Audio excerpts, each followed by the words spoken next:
As you first start approaching a tasting to our Jack Daniel's Old No. 7 Black Label product, the first thing that you should notice when you nose it is that it has a great balance in its character. So as you pick up the glass, always start with aroma first. It has a really nice balance of sweet vanilla and caramel, and also a little bit of an oak edge to it. It has a nice medium body, a medium aroma that follows that. And that kind of should tell you roughly what you should expect when you taste it. You should expect a balance of sweet and oak character.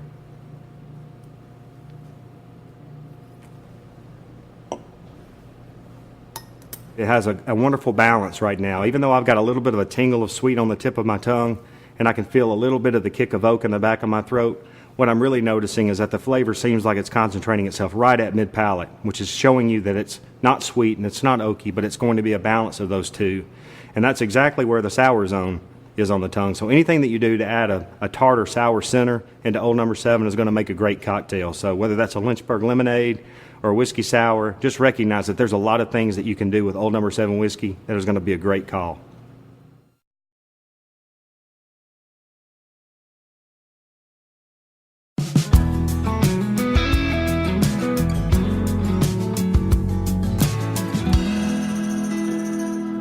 When it comes to tasting the Jack Daniel's family of whiskeys, I always suggest that people start with Gentleman Jack first.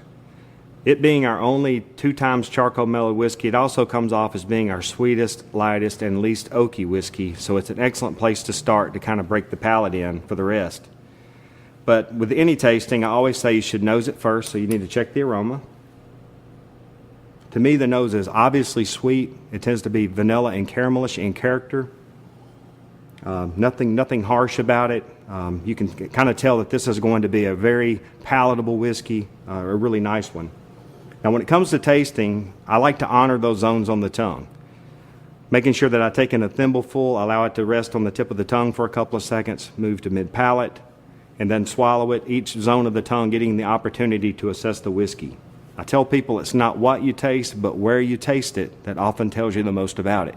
With Gentleman Jack, I expect it to have a lot of flavor forward in the mouth. It should tingle very sharply on the tip of the tongue and on the body. It should be very short in the finish. It's going to be warm in the finish, but it should not have a lot of flavor, and it shouldn't linger very long when it gets to there.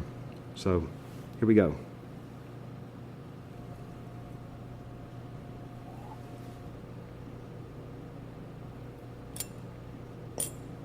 I have a lot of flavor on the tip of my tongue right now. It's very sweet, kind of tingling on the body and out to the tip.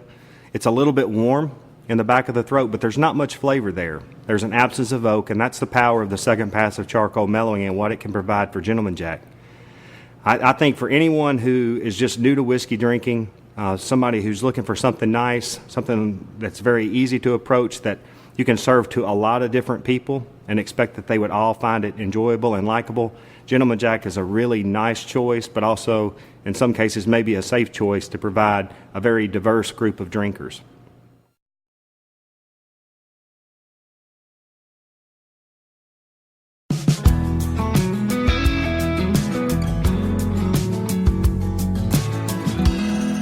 When it comes to tasting our Jack Daniel's single barrel, by far it's the one that I think is the most interesting thing in the Jack Daniel's lineup, and that is because every barrel kind of has its own unique set of characteristics, aromas, and flavors. So when you first pick it up, you always want to check the aroma first. Just as I expected, you definitely pick up on that sweet vanilla caramel characteristic that you see in Gentleman Jack and Old No. 7, so there's definitely some common elements in this glass that you would find in the other glasses of Jack Daniel's, but at the same time, there's definitely a layer of complexity, a creaminess on the nose that you wouldn't find in the others. So if we want to move to tasting that,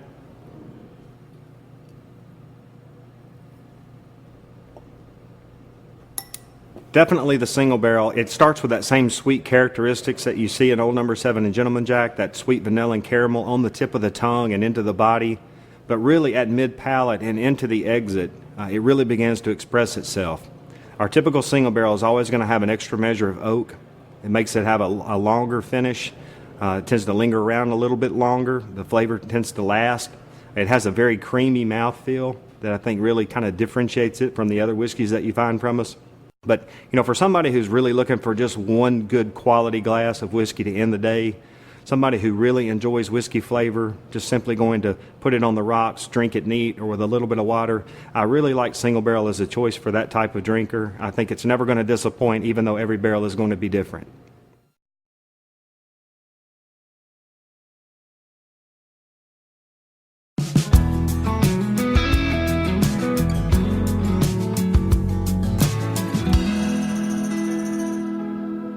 The next product that we'll be tasting is Jack Daniel's Tennessee Honey. And if you've ever had an opportunity to try this, you'll notice that it bears a really strong resemblance to our Jack Daniel's Old No. 7 Tennessee whiskey. And that is because that's exactly where this product starts. We describe it as being a little bit of honey and a whole lot of Jack. So if you would like to see a glass of Old No. 7, maybe slightly sweeter, or maybe with a little bit of a nutty finish, imagine that that's what we've done, because that's exactly what Tennessee Honey is. When you pick up the glass and nose it, you can definitely tell that it has a really complex sweet nose. You can definitely pick up the nuttiness in it. To me, it's kind of reminiscent of a pecan pie or a maple syrup or maybe a praline, something that is sweet and nutty. But it definitely has an underlying character that you recognize as Jack Daniel's Tennessee whiskey.